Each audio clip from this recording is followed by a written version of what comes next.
Yeah, we live. All right. All right, everyone. Welcome to Shoot Your Shot, the podcast, episode 8. Episode You know, 8. we go. This is my co-host, Vic. We back.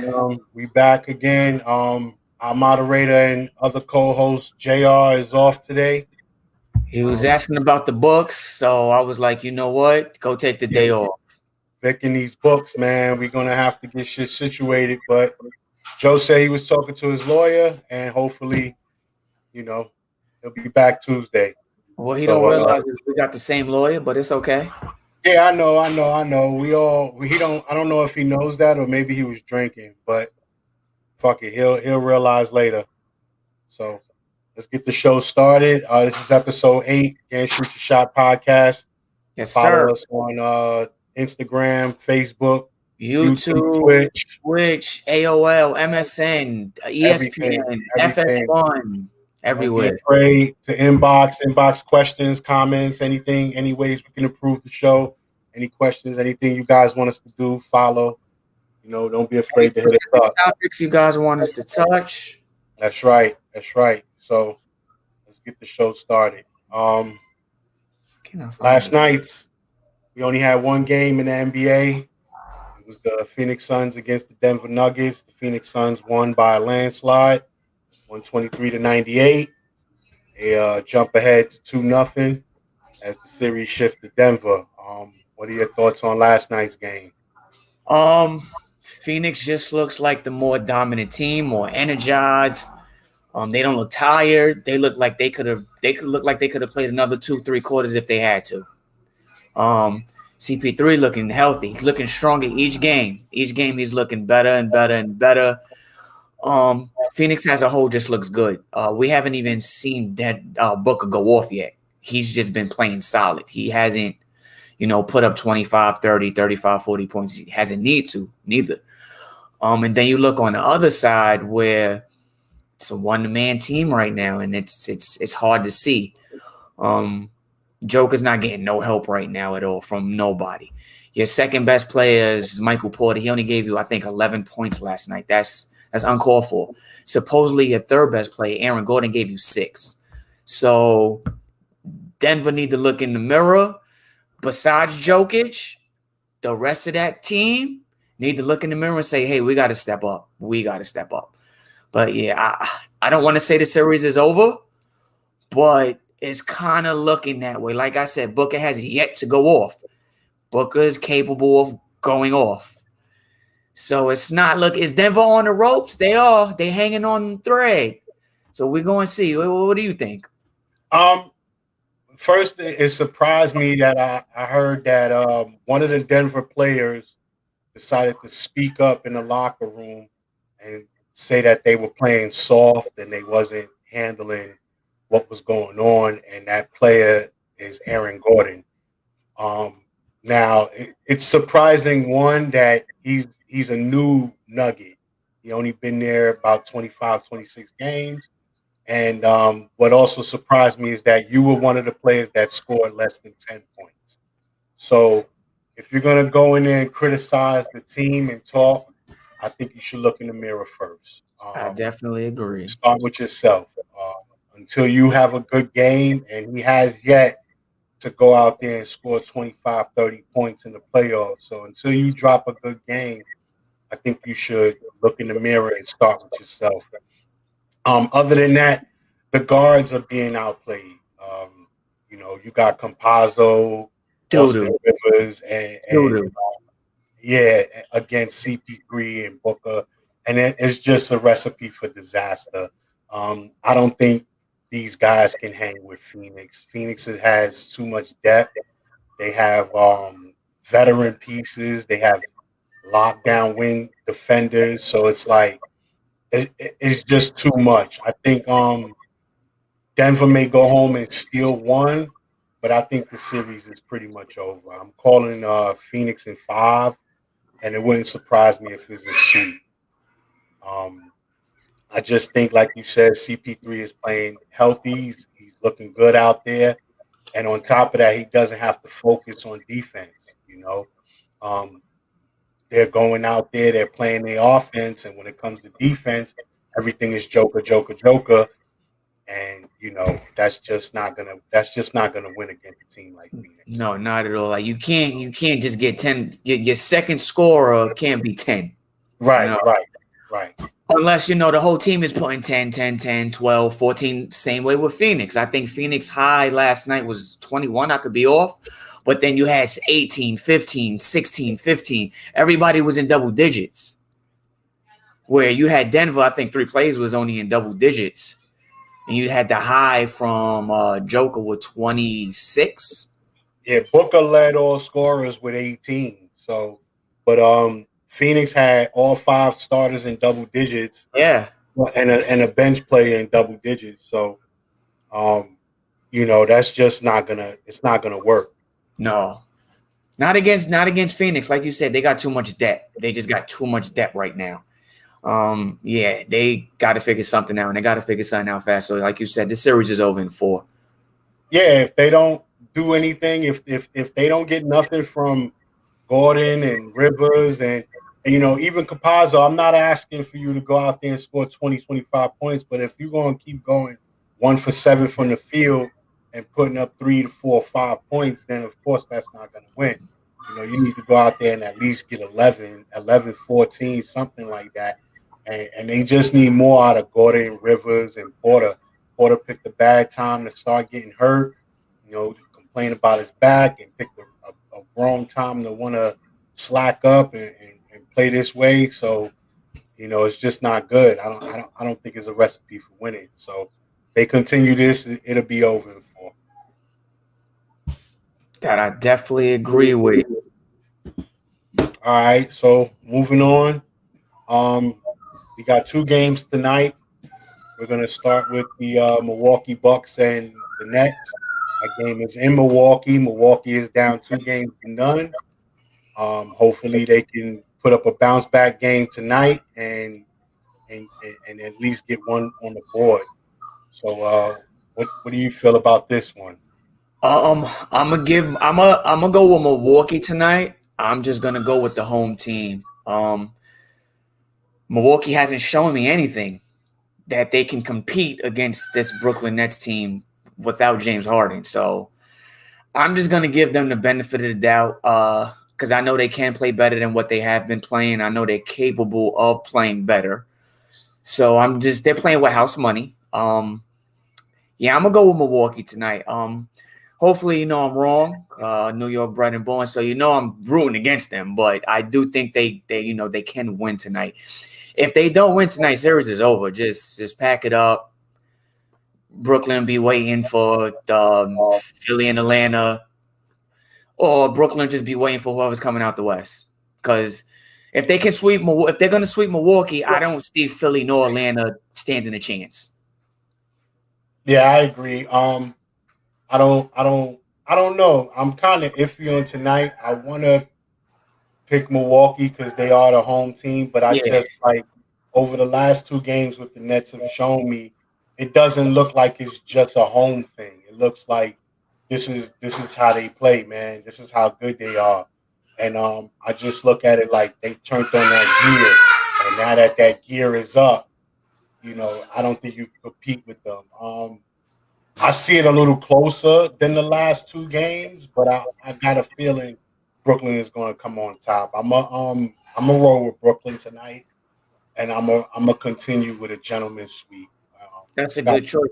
And the one thing Brooklyn has been doing, they've letting Giannis shoot. They're daring him to shoot, and he hasn't been making shots. He's been missing. Yeah, exactly. And the key is other guys like you Drew. see Giannis, right? You see Giannis can't get the shot to fall. So the next best thing is to get Drew and Middleton involved and have them break down the defense. So therefore, Giannis has a lane and can get to the lane. Because if Middleton and Drew ain't doing nothing, then it's easy for me to play one-on-one defense against Giannis and give him that jump shot. Like, it's crazy that who's guarding Giannis? Blake Griffin. Like No one would have thought in a million years Blake Griffin would be the one guarding Giannis and playing good defense. That's due to Drew and Middleton not playing to their Good. standards, and you're able to allow Blake to sit there and give him this jump shot and allow him to miss. So I agree. if these guys don't get it going, if Drew and Middleton don't get it going, then It's over. Giannis can have 40. It's not going to be enough because No, sir. you're going to get 30 from Durant and 25 from Kyrie, and you're going to get 10, 15 from this guy and that guy, and it's just going to be too much. So I got the Nets tonight. It'll be closer than 20, 25, of course. It'll probably be in the 7 to 10, 11 range. But I got Brooklyn tonight, and maybe they'll slack off in game 4 and lose that one and then close it out in Brooklyn. But I don't see this as a challenging series for them. You know, I don't as much as people wanted it to be, I just can't see it. Yeah, if the Nets come out on a firing start tonight, I don't see Milwaukee coming back in that game. Right. And that's the thing, like the Nets aren't just going back and forth. Like by the end of the first, second quarter, you know this game is over. It's like over. It makes no sense to even continue it. You know, like Milwaukee hasn't been close, you know, for a quarter. Like, you know, so I don't know, man. It's just they're shooting bad. They're shooting terrible from 3. They're shooting terrible from the free throw line. Giannis is looking bad from the free throw line, looking bad from 3-point. And everyone on the Nets is clicking. They're shooting 50, 43, 90 as a team. And it's dangerous out there. It's really dangerous. I mean, I think we do got to show some love to Brooklyn because they've been stepping it up on defense. They're playing hard. They're rotating. They're going after the ball. Remember earlier, what was the one knock on Brooklyn? They don't play defense. They don't play defense. Hey, they hustling out there. I agree. I definitely agree. And like I said, it's that next gear. And I feel this is what Brooklyn was waiting for. They were in cruise control until the playoffs start. And the only difference between what I said and what's happening is Harden's injury. I said once the playoffs start, I can guarantee you no net players get hurt. But Harden has gotten hurt. So, you know, that kind of foils everything. But to be honest, the ball rotates more, the ball rotates faster, and they're tougher on defense when Harden is not there because the person that's taking Harden's place is going to play better defense than James Harden.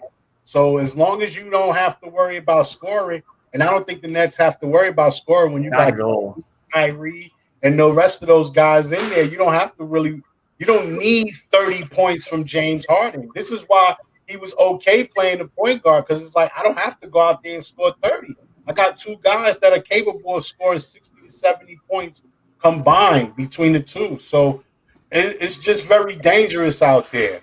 I agree. And there's no one on this planet right now that's going to come close to stopping KD. Only KD is going to stop himself. That's pretty much right. You know, you don't play defense on him. You worry just about him missing. Yeah, that's it. You try to disrupt them and make things tough and just hope that he missed because the guy is shooting 90% on contested threes, which is unheard of. Yeah, like think about that. 90% on contested threes. That means the defense is in his face. And it doesn't matter. There and it doesn't. He's still shooting 90% from 3-point when he's being contested. So it's like you can play all the defense you want. He just got better offense. So I don't know. Like I said, I got Brooklyn tonight in a closer game. They may win by 11, 9, somewhere around there. But I just think Milwaukee will still fall short. Okay. Oh, we both agree. Well, I picked Milwaukee, but my heart is with Brooklyn tonight. Right. I got it. So the next game is Utah and the Clippers. They played a hell of a game in game 1 and went down to the wire. Although the Clippers were up by 13 at one point, Utah missing 20 straight jump shots or 20 straight shots, whatever you want to call it. The Clippers jumped out to a 13-point lead. They ended up losing it. Donovan Mitchell dropped 45, more than PG and Kawhi combined. And the Utah Jazz went on winning by 3 points. I believe it was 112 to 109. Yep. And tonight is game 2. And what do you see? Like I said, like we've been saying, this is the most unpredictable team in the NBA. They're just so unpredictable. On the bright side, you have to look at it like this. They lost by 3, and your 2 best players played like shit, you know. And Utah's best player played pretty damn good. Is Donovan going to go out there and give you 45 again tonight? Maybe, maybe not. Who knows? Is Kawhi, forget PG, is Kawhi going to play garbage again tonight? I highly doubt it. I highly doubt that. Kawhi's going to play better tonight. PG is going to do whatever PG does, probably give you 18, 19, 20 points, about 8, 9 reads, couple assists, hopefully play some defense. You need Morris to step up, even though he had a pretty good, decent game. Reggie Jackson, get Rondo more involved into it. But then on the other side, you could look at Utah and say, hey, listen, Donovan balled out, but no one else really did too much, and we won by 3. So, you know, it's a flip of the coin with this game tonight. I'm going to go with LA. I think they do figure a way out how to slow Donovan down. I think you might see Kawhi on him a bit more. I don't see no one being able to really slow Kawhi down tonight. But Kawhi, I'm gonna go with the Clippers. I'm gonna see it. I'm gonna pick a close one tonight. I'm gonna go with the Clippers tonight. All right. Well, Mike Conley is gonna miss game 2 as well. And the thing with Utah is that, yeah, Mitchell scored 45, and the other players didn't really get involved. And my thing is, will the other players getting involved kind of slow Mitchell down from getting 45? And that's the key. I think if they want Mitchell to score 45, I don't think the other guys can really get involved. They're not a running gun, fast-paced, fast-moving kind of team. So I don't know. I do feel the Clippers will figure something out and to slow Mitchell down. And I think they'll do the same thing they did with Dallas, where it's like, look, if you're going to score, then the hell with it. You score. They were in hella foul trouble. Reggie Jackson fouled out. So I think they'll try to tone it down to where they're not in such foul trouble, allowing him to get and ones and make a lot of trips to the line.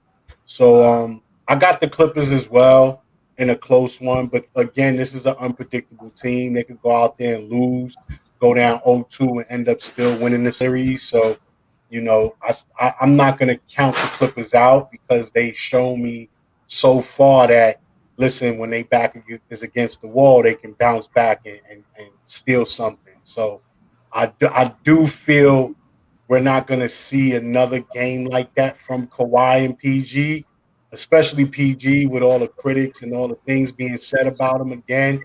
I do feel like he's going to bounce back and put up a decent game.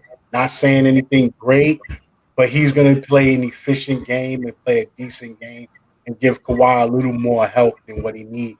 Because if you think about it, all he had to do is hit 2 shots. You hit 2 more shots, this game is over. You win the game. You know what I'm saying? So I got the Clippers in a close one.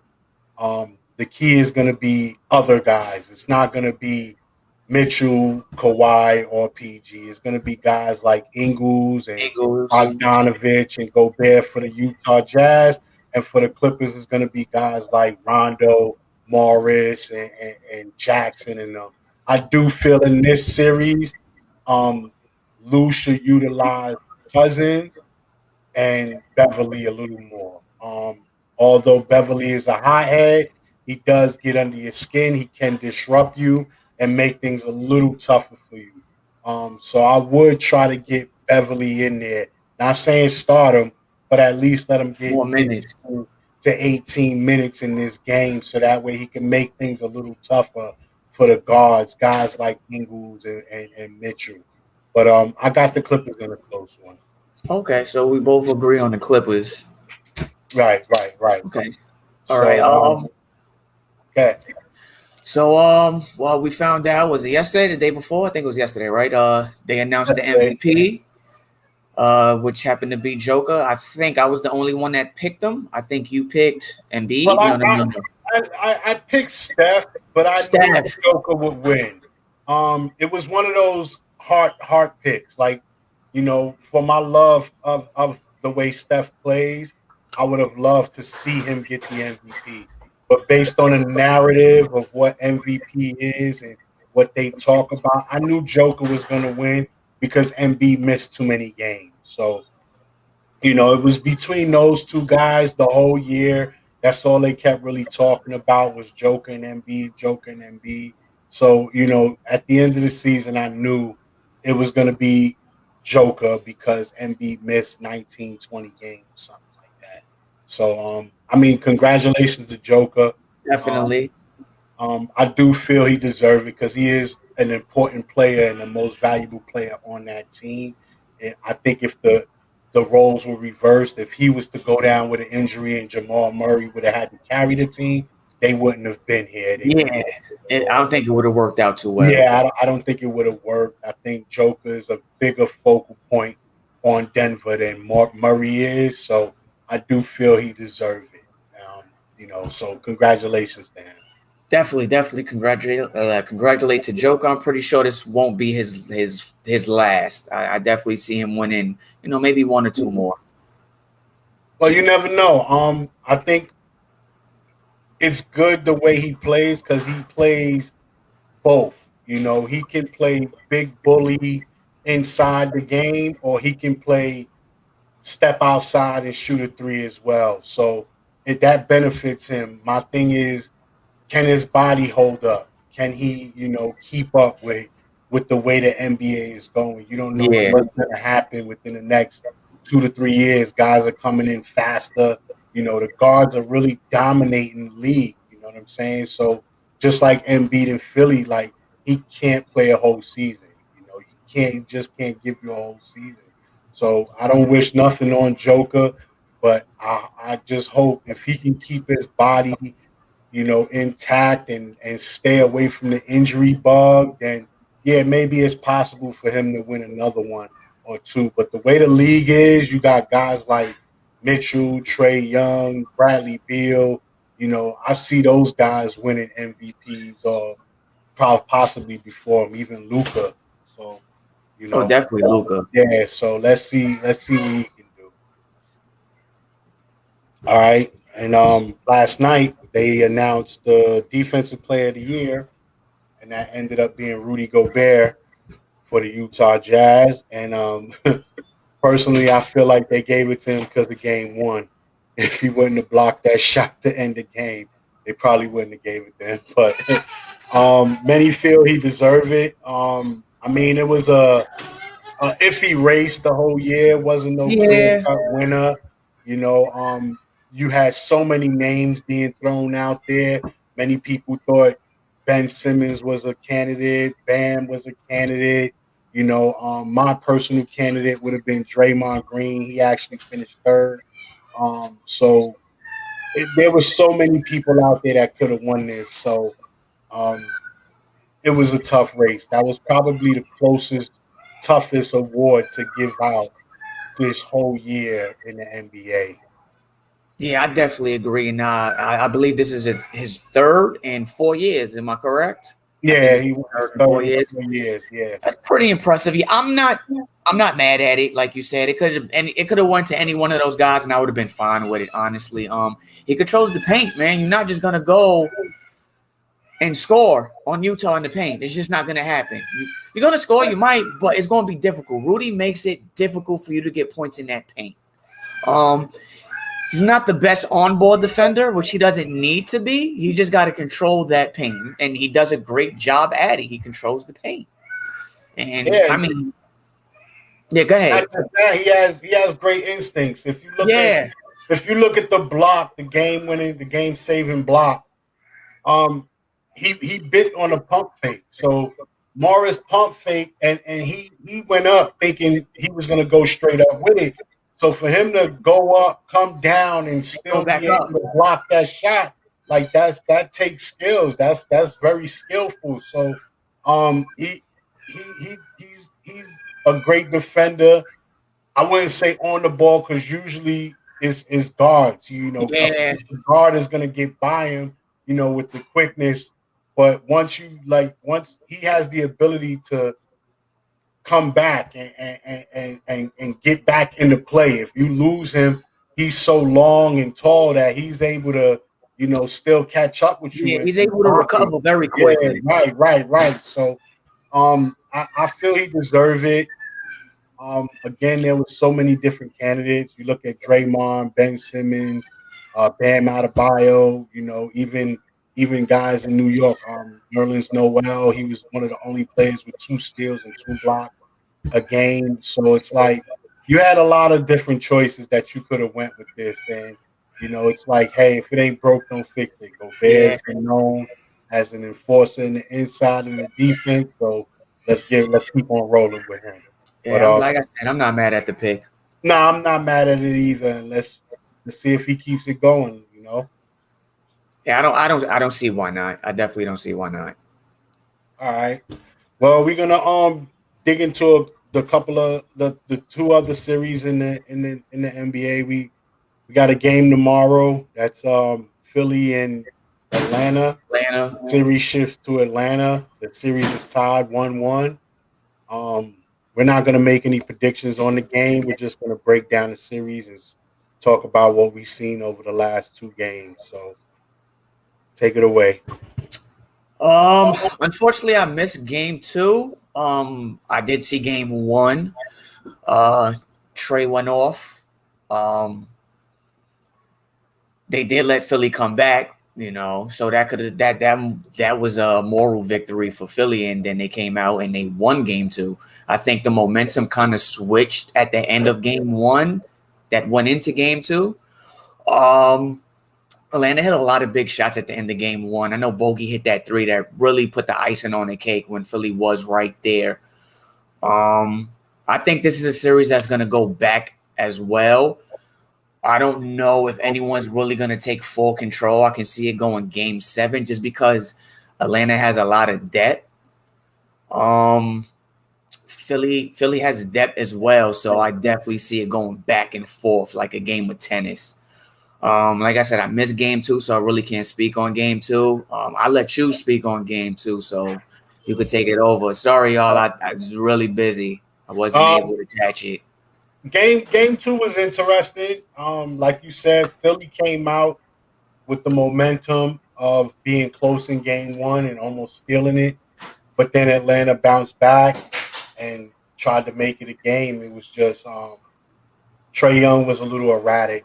I think at times he just needs to calm down and focus more on distributing the ball. Like you're not gonna be hot every game. So them games where you're not hot and your team is hot or your team is warming up, then you keep with that. You go with that. You run with that. You see Gallinari hit 2 shots in a row, and you give him the ball again. You see Bogdanovich got a mismatch, you give him the ball. You know, even Capella, you want to look for Capella every now and then to catch a lob, to catch an alley, or whatever. Don't always focus and look to score because that's what Philly is hoping for. Philly is hoping that you just go out there and chuck up a shot, chuck up a shot, chuck up a shot. Um, and they loving that. Now, if Philly can get something out of Ben Simmons, this series would be over. Like it would be no ifs, ands, or buts about it. If they can get 15 to 20 points from this guy every game, then I wouldn't mind, you know, like it would be over. But they just can't. Now the good news is they won and they only got, I believe, 4 points from Ben Simmons or something like that. So that's good news. But that's also bad news because it's like Atlanta got bad games from Trey Young and just about everyone. So if you're going to keep getting 4 points from Ben Simmons, then I don't see Philly winning this series. If you can get more than 4 points from him, then this series is over. But it all depends on Ben Simmons, man. How much does he want it? Because you can't keep putting everything on Joel. He got a partially torn meniscus. He's playing with it. He's playing career games, and the more you put on him, the faster he's liable to break down, and you don't want that. Not at all. That's your future. Right. So I don't know. I just don't know when it comes to this guy. I don't know what they saying to him once the game is over, what they saying to him in the back, in the gym. Like, are they making him practice and shoot? Like, I don't know. Are they content with what he does and how he plays and feel like it's okay for him to play this way? Only time will tell. I just think he needs to just be more aggressive. Just be more aggressive. If you don't want to shoot, cool. Attack the basket. Just be aggressive and attack the basket. Then that's really your game. You're not a shooter. You're Yeah, 16. I agree. I agree. You're fast. You got handles. Attack the basket. Get Yeah, Embiid in foul trouble. I I mean, agree. And sorry, and, and Capella. it's funny because I don't think anyone on Atlanta can really guard him. They're No. they're they're just playing the wall thing, the same thing the Nets are doing with Giannis. They're Yeah. just like, yo, you're not They're getting in the we're paint. daring you. Yeah, like you're not getting in the paint. So your only hope is to shoot, a couple of jump shots or something. And if you do decide to get in the paint, we're gonna foul you and force you to hit a free throw. And he's not hitting those either. You know what I'm saying? Unfortunately. So that's another thing. Like you got to give us something. You got to do one or the other. If you're not gonna hit jump shots, then go to the line 30 times. And if you're not gonna go to the line 30 times, then I don't know. I smell trouble for Philly because I don't think Joel could keep doing this for 5 more games. If you ask him to do this for 5 more games, he's liable to be out half the season next year. And that you don't want that. And you don't want that. So I don't know, man. If I was Joel, I wouldn't want that. I understand your hunger and you want to win, but it's like you got to think about the future, man. You're not in your 30s and your 40s where this is it. It's either now or never. Like, no, you capable of playing another 10, 12 years in the league. So you got to think about that. You got to think about the future. So I don't know, but Yeah, I definitely agree. it's iffy in that series. Um, I feel it's gonna go 7, but again, if Simmons can give me something and do it on a daily basis, then it could be over in 5. You know, but I don't know. I'll see what we can get. Yeah, we'll see. We just gotta wait. we'll take it from there. So that's about it with the NBA talks. I don't know if you got anything else you want to dig into. Um, we You could got dig any in a little. questions? We could dig in a little bit to let's let's play GM. We'll play GM. Everybody that's watching, Right. chime in. Play, But let's play GM. play a little Damon game of Lillard. general manager. Damon Lillard. Staying going. If he stays, what do Portland do? If he's going, what's the perfect fit for him? Um, if I'm the GM of Portland, I'm not getting rid of him. I'm getting rid of CJ. I'm gonna get rid of CJ, and I'm gonna try to put other pieces around Dame. Um, they are two ball dominant guards, both of them. So this is why they can't mix, and they don't mix. I would get rid of CJ and try to find some shooters and a better supporting cast to give them. If it doesn't work for another year or two, then you get rid of um, Dame. But as of right now, I'm not getting rid of Dame. Um, I don't know. To match Dame up with Beal is kind of like the same thing. You're looking at another ball dominant guard. and I don't think that works. I just think they both gonna need 20 shots to go off, and it's just not doing it. I don't see it. I don't know. It may seem far fetched, but it's like you need a guard like Lonzo. You get a guard like Lonzo Ball that's willing to distribute and pass. He could hit a little shot on the run. He could run through the screens and his shots. He's a big guard. He can play defense on the opposing best guard. So it's like someone like that. I just don't see it working. Maybe us trying to get a Jimmy Butler from Miami can work because Jimmy is not a ball dominant kind of guy. He's not a guy that's looking to score 25, 30, um, something like that. But if Dame does decide to leave and he has no other option and you really want to go, you don't want to be here no more, and you doing the James Harden thing, then I don't know. I'm not gonna send him to a spot that's just gonna be beneficial for him. Of Mm-hmm. course, I'm gonna want to get something back in return, and I don't see a lot of teams giving up what I would like. You know what I'm saying? Now I could send. I don't care. I'll send them to Washington to get Beal back because now I'm getting something that's equal in return. I don't just want draft picks because I don't want to. It's not a player that I'm looking to get rid of. Teams do that when they looking to get rid of a guy. They don't want him no more. They don't want the contract no more. So yeah, then they go to draft picks and cheap route. But it's like, no, this is a guy that I want. He's still in his 20s and he's young. He's an MVP type of player. I'm not just gonna get rid of him for 2 draft picks and this bum off the bench. Like, nah, I'm not trying to do that. So I don't see a team out there that's gonna be willing to give up a notable piece for Dame. So I don't know. I just want to burst the whole Dame going to the Lakers bubble. I don't see that happening. I don't see it happening. I don't think the Lakers got anything to offer. They don't have no draft picks, no real pieces to give up unless you want to give up Anthony Davis. And I don't know if that works. And I see someone saying the Clippers. That's what I've been hearing a lot lately. Also, is the All Clippers. right, well,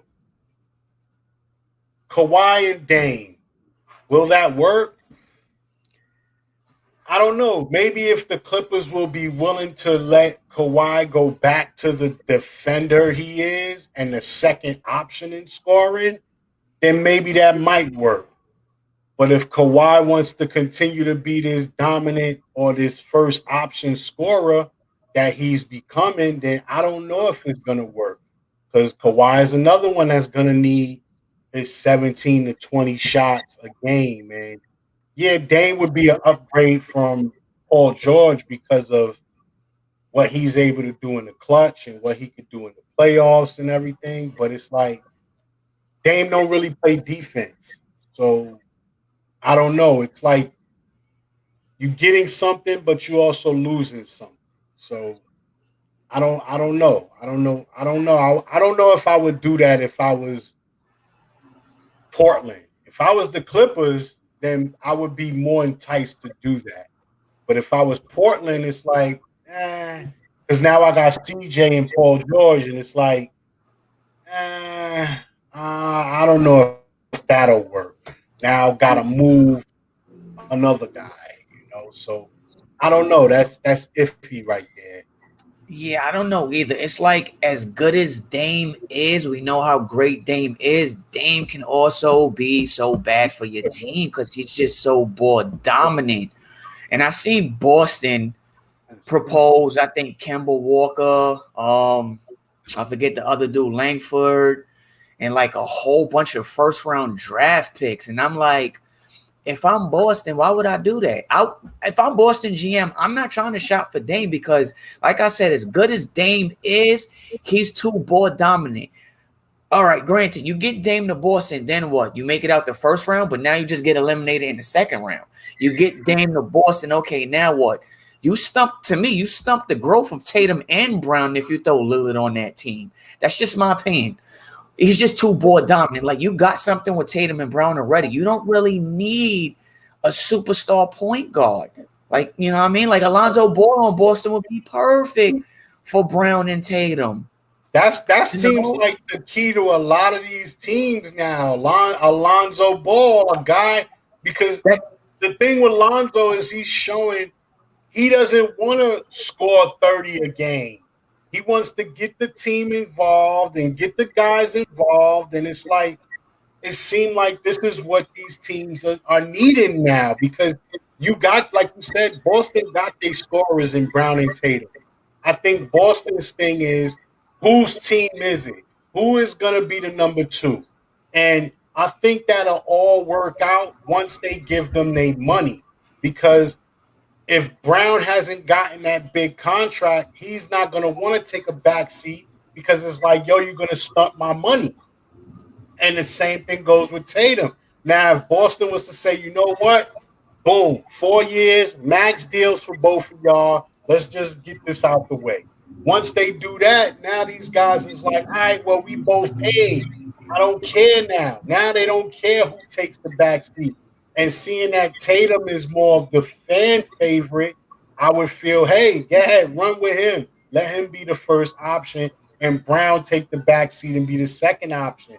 But until they figure that out, I don't think Boston is the team that's going to make that jump, because they have to figure out their identity first. You know, they got a lot of players that's similar in style and play-wise with Brown, Tatum, Marcus Smart, Kemba Walker. These guys are all want to score, and they don't know how to distribute the ball and pass it and be in the right spot. No one can really catch and shoot, so you don't really have nobody going through screens, fighting through screens, shooting it. They all want to dribble, hold the ball for 5 to 10 seconds and work on a shot and get their shot. So, you know, they have to figure out their identity first and whose team is it first before they make any moves. But like you said, if you was to bring Dame into the fold, it's downhill from there, because now it becomes Dame's team no matter what. No matter what y'all say or what y'all do, it's his Dame's team.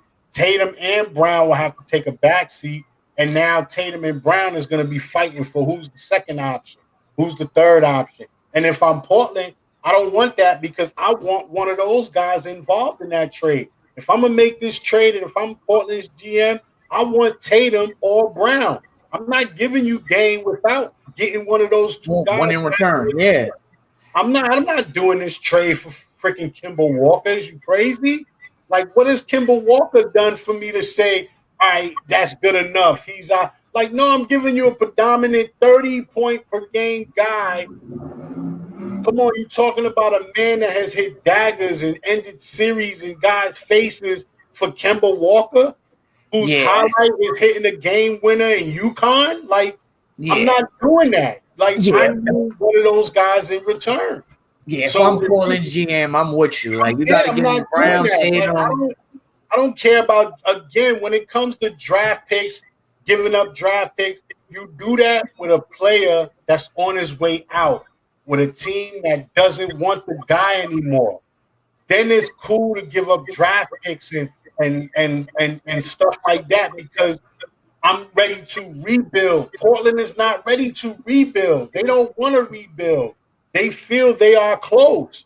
So why am I going to do this knowing that I'm close? Am I going to go do this to rebuild and start all over? No, that's not the objective right now. And I don't see Portland doing that. Again, if Dame wants to fight his way out, and I don't think he is, I don't think he will. I think he's the type of guy that he's just going to roll with it. He's just going to roll with the punches. Like, hey, he got his money. He's making $40-something million next year. That's 45. Another thing. That's a lot of money. A lot of money. He's going to be controlling damn near 30 to 40% of your team's payroll. So What are you gonna do? What moves can you really make with him on your roster? You I know, agree. like I said, this is why I said if the Knicks was smart, don't go after Dame because for one, he's gonna slow down Barrett and Randall.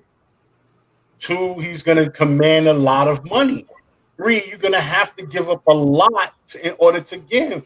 Portland is not just gonna want draft picks; they're gonna want a player or two. So I say get CJ. If not, CJ won't be bad. if not CJ, I say you holler at a team like Minnesota that's not going nowhere, that's not doing nothing, and holler to get a guy like Cat. Now you get Karl Anthony Towns here. He's not going to stunt the growth of Julius Randle and RJ Barrett. And you got Quickly. Quickly could match up with him. They all gel together. I said, you think about team basketball. All you're going to do, you get Dame, you're going to be the Portland in the East. That's all you're going to do. You ain't going to go nowhere. You really think adding just Dame to that New York Knicks team is championship material? No, it's not. It's not.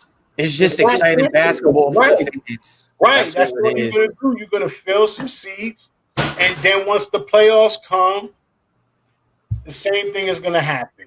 You're going to get bounced first. Might make it to the second round, but you're not getting out the second round. Right.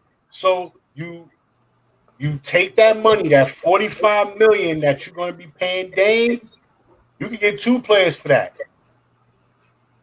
Karl Anthony Towns ain't making more than $30 million. You could throw a contract off of Alonzo. You upgraded your point guard and your interior inside. You got now you're looking like a team. Right. Now you got Mitchell Robinson. You could either put him at the power forward and slide Randall to small forward, or Mitchell Robinson could come in off the bench. Now your bench is even stronger with Mitchell Robinson, Derrick Rose, and whoever else. Burks, you know what I'm saying? You got to build a team. Like this is what they're doing. These guys got these dangerous teams are teams. They're not. Phoenix is a team. It's not just one guy, two guys. They're a whole team. The Brooklyn Nets are a whole team. Yeah, they're dangerous. Kyrie, KD, Harden are dangerous, but they're killing you with their other guys. You know, Blake Griffin, Bruce Brown, Joe Harris. They're killing you with that. That's what kills you. The little 10, 12, 13 points. Them shits add up. When you getting that from 3 to 4 guys, like no matter what, you could say, you know what? I'm holding KD to 20. KD could score 20 tonight. But if you getting 50, 60 points from the bench and other players, you still could lose. You're still going to lose. That sounds like a W. So that's the thing. These teams are complete. Philly got a team. It's not just Embiid and Simmons. They got a team. They got Tobias Harris. The Seth Curry pickup was huge. You know what I'm saying? They got Thibault. They got everyone's favorite now. Shake Milton. Shake Milton. Like they getting contribution from everyone now. You know what teams are looking bad? Them teams with one guy, two guys. Denver. Ball dominant. Look at that. Look, Dallas. Look at Denver. As great as Luka is, he's just so ball dominant that he's just too ball dominant. And he don't have nobody else on his team. They're not a team. They focus on one guy, two guys, and that's it. Look at Utah. Utah 6, 7, 8 deep. So if one guy, Mike Conley is missing, it's not gonna hurt them. They just plug in his spot and keep they plug someone else in, and it's your turn. They 8 deep, 7, 8 deep. So I don't need two guys to score 30, 40 points when I got 10, 15 from him, 10, 15 from him, 10, 15 from him. That's 45, 50 points. Off the bench. That's a W right there. That's all I worry about. And they coming in with energy. They coming in hot. So they playing defense as well. They all over you. It's like that dude in the park, like, damn, son, calm down. This is just a game. Like, nah, he making sure whenever we run it back, we picking him again. Yeah, I So definitely agree. that's what you gotta build. You gotta build a team. But this whole focusing on one player, look at is gonna bite the Lakers. The Lakers got over 90 million invested in Anthony Davis and LeBron James for next year. They got 5 players under contract for next year. Just 5. And 2 of those players is Gasol and Kuzma. Who might not even come back. And KCP. Like, what moves are you making? Nothing. Not for no Dame Lillard. You don't have nothing to make any moves with. You're not even going to have the cap. These are not free agents. These are players that you have to trade for. You really think Portland is going to take the 20-something pick in the draft for Dame Lillard? Bro, you don't even have a top 3 pick. You don't have a top 3 pick in the draft. Your pick is in the 20s. The last 2 picks of the draft. Your pick is in the... You got second round. I'm not giving up Dame for second round draft picks. Yeah, all you Laker fans don't expect to have Damian Lillard on your roster next season. I don't understand what people are watching. It's not happening. It's not like unless they give up Anthony Davis. And then that's like, what's the sense? If your whole objective is to try to match Dame with these guys, what's the sense of me giving up Anthony Davis to have Dame Lillard and LeBron James? Yeah, so Laker fans, I know it sounds good and you're praying, but it's impossible at this point right now. I don't get it. I really don't. You know the LeBron fans, they want everybody. Now they want Miles Turner. I understand they need an upgrade. I understand y'all need a better team. But I don't see it. Now, you got some decent free agents out there that you can possibly sign to upgrade, but it's not going to be these superstar names that you're looking for. CP3 is not leaving Phoenix. Not at all. Phoenix is that stupid to let him go. Kawhi Leonard has an opt-out, and even if he does option to leave that money on the table, I don't think he's joining the Lakers. If that was the case, he would have did it 2 years ago. He's not joining the Lakers. Yeah, I don't see that. So now you got second tier players. You got Oladipo, who's a free agent, but then again, he's hurt. Ain't no telling how long that injury is going to keep him out. He always hurt. Yeah, exactly. So you don't want to, and he's looking for 30, 40 million for I don't know what. He must be looking for it on 2K. I don't know, but it's like, what are you going to give him this money for? So I don't know. I don't get it. Again, look at the list of these free agents. Possibly get a second tier guy or someone that's not grade A and fill your team. Fill your team up. Get you some ball hungry guys that play defense, that can shoot the ball. Kelly Olynyk is out there. He'll hit the free agent market. Solid big man. Yeah, fill your team up with that. If LeBron is going to do what he said he's going to do, he got a full season to work, off season to work. He's supposed to be coming back with some vengeance. Anthony Davis supposed to be coming back better than ever. Then that should be good enough. You know what I'm saying? You complain and said the issue is the bench. The issue is the role guys. The issue is the other guys. All right, cool. Fix that. You got Caldwell Pope. All right. Maybe you can trade him or swap him and upgrade that, but you're not upgrading it with Dame Lillard. Like I don't understand that. It's like everybody's just so fascinated with having a big three when you technically don't need a big three. You got LeBron and you got AD, like you said. You got those two. That's all you need. Just put pieces. Grab a shooter, grab another shooter, grab a wingman, get another big man. Plug in these pieces. The Nets, everyone bring up the Nets. Oh, they got James Harden. I said, look what they gave up to get James Harden. They had so much. They had players that Karis LeVert is a starter on teams. Like he's not a James. I'm not saying he's James Harden, but look what they gave up, and it was a third team involved. So Yeah, teams gave up starters and players and top draft picks, first round draft picks, not second round low tier chump change. Like they gave up a lot to get James Harden, and the Lakers don't have that. The Lakers don't have 5, 6 players to give up to get a Dame Lillard. They don't have that. So fill up the team, and that's then all. who knows? Maybe before the deadline of next season comes, they may have something to give up a James Harden. But fill a team up first before you think about making those trades.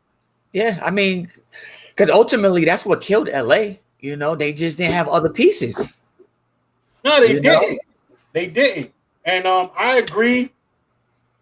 They dropped the ball with keeping certain players and letting certain players go. go. I agree. You should have kept Rondo. Should have You definitely should have kept kept Rondo. Dwight Howard. Tried to. I mean, I think they did try to keep Dwight Howard, and then he opted to go to Philly. No doubt, Joe. This one's for you.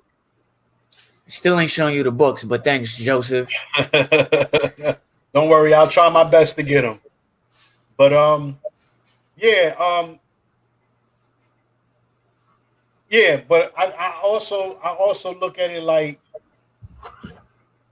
they picked the wrong guys up. You know, when JJ Redick was out there, they didn't try to get a JJ Redick.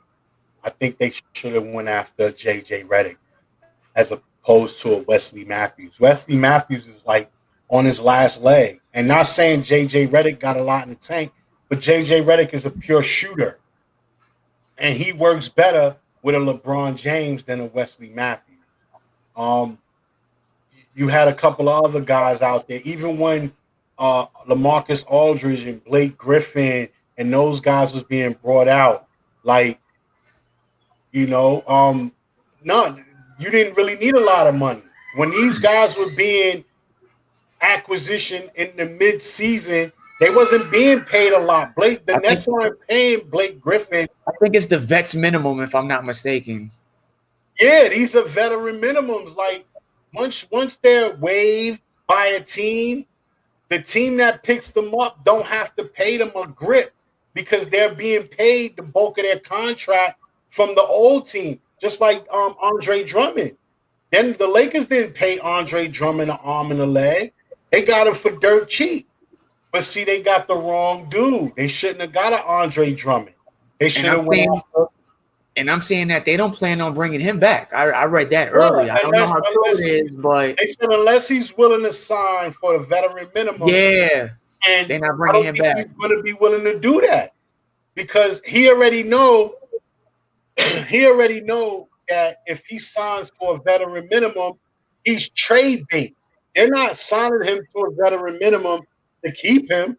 They're signing him to a veteran minimum to trade him. So I just feel like that's the reason why he's not going to accept that, even though I don't think he could take a lot of money. He could command a lot of money in the market, but he's going to make more than the veteran minimum. So I don't know. I just look at it like, yeah, JJ's base salary was $13 million, but the Mavericks didn't end up paying most of that. The Pelicans was paying that because he was under contract with them. That's that. When the Pelicans ended up waiving him and getting rid of him. Oh no, JJ Redick was a trade. So Dallas ended up paying the rest of his remainder. So I would say maybe half of that, a little less than half, because he didn't play half the season with Dallas. He only played about a quarter of a season with Dallas. So they only pay a little bit of that. So that's what they do, But yeah, I don't think the Nets didn't pay Aldridge a lot of money. The Nets didn't pay Blake Griffin a lot of money. You know, like you could have went after these guys, but what the problem was, y'all thought Blake Griffin was washed. Yeah, he fooled everybody. That was the thing. They didn't sign Blake. They didn't go after Blake because they like, nah, Blake Griffin washed. The Nets are gonna get him. He ain't gonna do shit, and that's what happened. Look at him now. Motivation is a motherfucker. So I just look at the Lakers were just going after the wrong guys, especially looking at Blake, looking at Anthony Davis as a player that never finishes the season out, man. He always breaks down. He always get hurt. Brittle bones. Like, you should have had someone in the back waiting to take his spot. So I don't know. But I don't see Dame leaving. I see them making a move with CJ before they make a move with Dame. I definitely agree. I see Dame staying. Yeah, I see Dame staying. I see them getting a little help to help Dame as opposed to getting rid of Dame and starting all over with CJ, building around CJ. No. I definitely agree with that one. So, what happened, Joe? I said that'll wrap up GM. Yeah, it really wasn't much going on. So you want to wrap it up, or? Yeah, I don't know if you have anything else you want to shoot at, or anything else you want to talk about. You can bring it up. If not, that'll put an end to today's episode. We can wrap it up. Yeah, I don't really have too much. Like I said, I had a busy week. I had my birthday, so I was just all over the place. That's what's up. Just to let everyone know, we are putting together a couple of all-time teams. We're gonna do football, baseball, and basketball. Me, Vic, and Joe are gonna put together our own teams, and we'll put them head to head, and we're gonna ask you guys to look over the teams and go over them and see if whose team is better than what team. UFC is Vic's forte, so I'll let him answer and respond to that. I think it's a waste of time to even watch the fight. This is their second fight. The first one, Stylebender won. I see the same thing. I don't remember the first fight, to be honest with you. I do think he's gonna knock him out. I don't see it going the distance. Stylebender's back at his weight class, so that last fight I don't even count. I got Stylebender, maybe second round knockout. I don't see it going the distance. I don't see this dude being a threat. Like I said, he's back at his weight class. He's motivated after taking that loss. Stylebender all the way. Who you got, Vic? You taking Stylebender? He watched him the first time? Okay. So I got to go back and watch that fight. I believe I could find it on ESPN Plus. Joe, if you can take the time out, check the fight out. And then we could come back, talk about the rematch. I think, is it this Saturday they're fighting? I think it is. I'm not 100% sure. We could come back on Tuesday, talk about it, let everyone know that Stylebender washed them up once again. We do have Claressa Shields making her MMA debut tonight. For those who don't know, Claressa Shields is a boxer who switched over to MMA. She's labeled as the greatest female boxer of all time.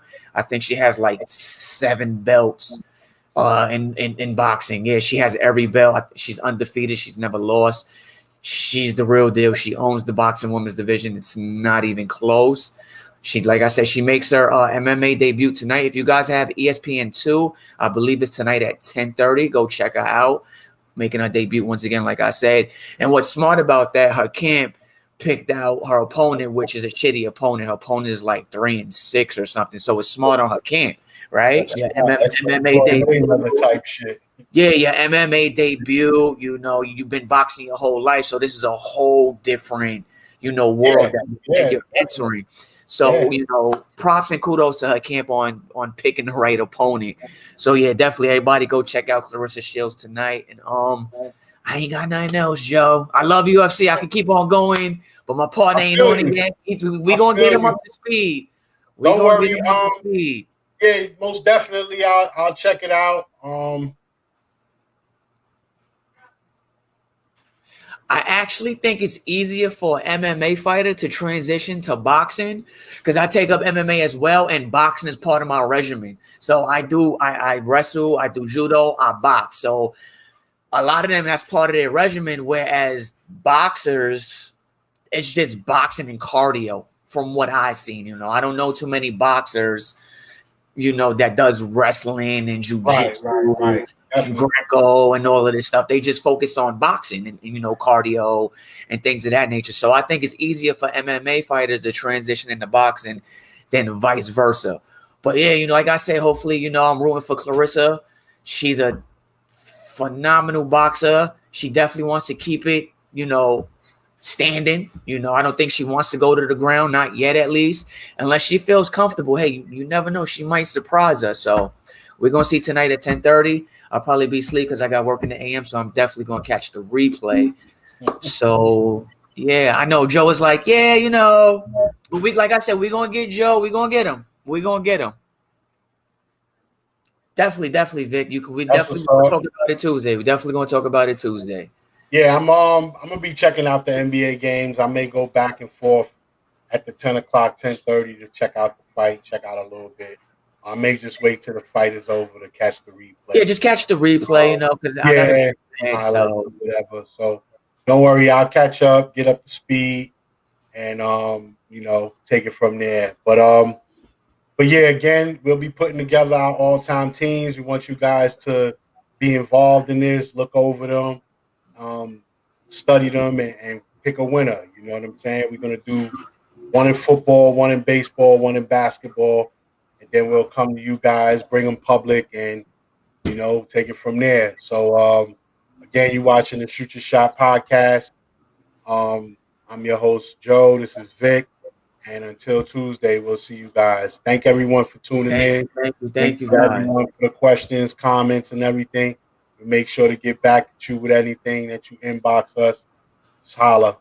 And Joseph will be back Tuesday, and I promise he will not be wearing those type of shirts again. Oh my goodness! No more Hawaiian shirts, Joe. No more Hawaiian shirts. No more vacation. The vacation is over, bro. It's over. It's time to get back to work. That's right. But yeah, we see you guys Tuesday. All right, baby. Peace.